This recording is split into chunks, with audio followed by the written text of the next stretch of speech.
ইফতারির সময় মানুষ এমন কিছু ভুল করে যে ভুলগুলোর জন্য মানুষের রোজার বরকত নষ্ট হয়ে যায়, রোজার ফজিলত নষ্ট হয়ে যায়, রোজার মাহাত্ম্য, রোজার সিগনিফিকেন্স আমরা হারিয়ে ফেলি। আমি রিসার্চ করে পেয়েছি, মানুষ যখন ইফতারি করে 5টা ভুল এমন করে যে ভুলের জন্য মানুষের রোজার ফজিলত, সওয়াব, মাহাত্ম্য, সিগনিফিকেন্স নষ্ট হয়ে যায়।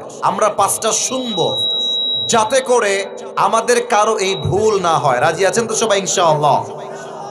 1 নাম্বার, রমজান মাসে অনেকে দেখবেন ইফতারি খেতে বসে একটা ভুল সবাই করে, বেশিরভাগ মানুষ দেখবেন মোবাইল ফোন নিয়ে রেডিওর আজান কখন হবে তারা রেডিওর আজানের অপেক্ষায় থাকে। এটা ভুল ধারণা, মাথায় রাখবেন।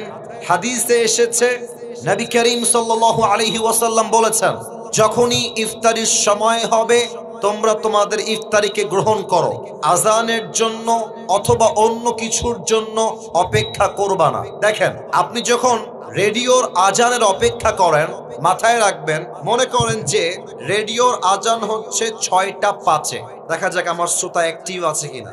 রেডিওর আজান 6টা কততে? এত আস্তে তো রংপুরের মানুষ কথা কয় না। 6টা, আর আপনার ইফতারির টাইম হলো জেলার 6টার সময়। এখন 6টার সময় ইফতারির টাইম হয়ে গিয়েছে, and you are waiting for the azan of radio. রেডিওর আজান দিলে আপনি ইফতারি খাবেন। তাহলে আপনি যদি রেডিওর আজান অপেক্ষা করেন, আপনার ইফতারি 5 মিনিট পিছিয়ে গেল, তাহলে আপনি নবীর সুন্নাহ অনুযায়ী টাইমকে মেইনটেইন করতে পারলেন না। অতএব এখন থেকে নিয়ত করে রাখেন, ইফতারির যখনই টাইম হয়ে যাবে, যেখানে যেই জেলায় যেই টাইম, ওই টাইমে ইফতারি খাবো। আজান দিলেই খেতে হবে এটা কোনো শর্ত নয়। আল্লাহ সবাইকে রাইট টাইমে ইফতারি গ্রহণ করার তৌফিক দান করুক। পড়েন সবাই আমিন। 2 নাম্বার মিস্টেক অনেকে করে, এটা বলতে গেলে আবার অনেক যুবক চিৎকার দিয়ে ঠিক বলে উঠবে, একটু ব্যালেন্স করে ঠিক বইল। কিছু ছেলে পেলে আছে সামনে ইফতারি রাখা, জান তুমি কি দিয়ে ইফতারি করবে আজকে? ইফতারি সামনে রেখেই চ্যাটিং করে। তো ছেলে লেখে, আমি তো আজকে বেগুনি করেছি, তুমি কি বেগুনি খাবার? জান তোমাকে দিয়ে আসবো। সব কনফার্ম জান্নাতি টাইপের মেসেজ তারা সেন্ড করে। এবং অনেক মুরব্বীকেও আমি দেখেছি ইফতারি সামনে রেখে আউল ফাউল কিচ্ছা কালাপ গল্প করে না।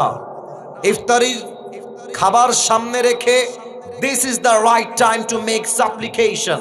আল্লাহর হাবিব বলেছেন, ইফতারি সামনে রেখে যেই বান্দা আল্লাহর কাছে দোয়া করে, আল্লাহ বান্দার দোয়াকে সঙ্গে সঙ্গেই কবুল করে নেয়। সুবহানাল্লাহ পড়ে। অতএব ইফতারি সামনে রেখে don't talk with your girlfriend, don't use the TikTok, don't use your YouTube. কোনো কিছু ইউজ হবে না, কোথাও টাইম ওয়েস্ট হবে না। ইফতারি সামনে রেখে অনলি দোয়া is allowed and nothing is allowed. ঠিক কিনা বলেন? ইফতারি সামনে রেখে আমি সবার থেকে জানতে চাই, আমরা সবাই হাত তুলে কি করব? একটু জোরে বলেন, ইফতারির সামনে আমরা হাত তুলে কি করব? 2 নাম্বার শেষ। 3 নাম্বার, অনেকেই ইফতারি খাওয়ার সময় মনে আমাদের জোশ উঠে যায়, খেতে পেট এমন লোড হয়ে যায়, মাগরিব পরে একটা ঘুম দেয়, তারপরের দিন সাহরি খাওয়া মিস হয়ে যায়। আর বিশেষ করে দেখবেন কিছু ছেলে পেলে আছে খাইতে বসলে গরু ফেল করে ফেলে, আর ইফতারি এমন ভাবে খায় জীবনে মনে খাবার চোখেই দেখে নাই। এটা হাদিসে নিষেধ আসছে, এত বেশি খাওয়া যাবে না। একটু ব্যালেন্স করো, একটু ব্যালেন্স করো। পানি খাও, ফলমূল খাও, আর জাস্ট একটা পেঁয়াজি বা আলুর চপ খাও। যত ভাজা পোড়া কম খাবা, তোমার পেট ক্লিন থাকবে। যত কম খাবা, ইবাদতে মনোযোগ থাকবে। যত কম খাবা, শরীরটা, ফিটনেসটা ভালো থাকবে। অতএব ইফতারি আসলেই আবেগ দিয়ে নয়, বিবেক দিয়ে ইফতারি খাওয়া লাগবে। ঠিক কিনা বলেন? আচ্ছা, বেশি খেলে ক্ষতি কি হয় খেয়াল করেন। খুব খেয়েছেন, আর যখন উঠবেন দেখবেন যে আর উঠতেছে না, গা লেগে গেছে মাটির সাথে, তখন কি মনে হবে যে মাগরিবটা আজকে মসজিদে যাব না, বাসায় পড়ে নেই। মাগরিব পড়ে দেখবেন যে এত ক্লান্ত শরীর লাগবে, যা আপনার তারাবি পড়ার মনটা হারায় যাবে। বিধায় ইফতারি হবে সীমিত, ইবাদত হবে বেশি বেশি, ঠিক কিনা বলেন? 3 নাম্বার শেষ, বাকি আছে আর মাত্র 2টা। 4 নাম্বার, এটা বড় মারাত্মক জিনিস, খুব খুব খেয়াল করবেন। অনেকেই এই যে আওয়াজ হবে না, ভলান্টিয়ার্স তোমরা আওয়াজ করলে আমরা যাব কোথায়? আওয়াজ নাই, সবাই একটা তাকবীর দেন, নারায়ে তাকবীর। আচ্ছা, আমার কথা কি বোঝা যায়? আমার কথা বুঝতে বা ভাষা বুঝতে কোনো সমস্যা আপনাদের হচ্ছে না তো? আচ্ছা, 4 নাম্বারটা খুব খেয়াল করবেন। এই মিস্টেকটা আমরা অনেকেই করে থাকি।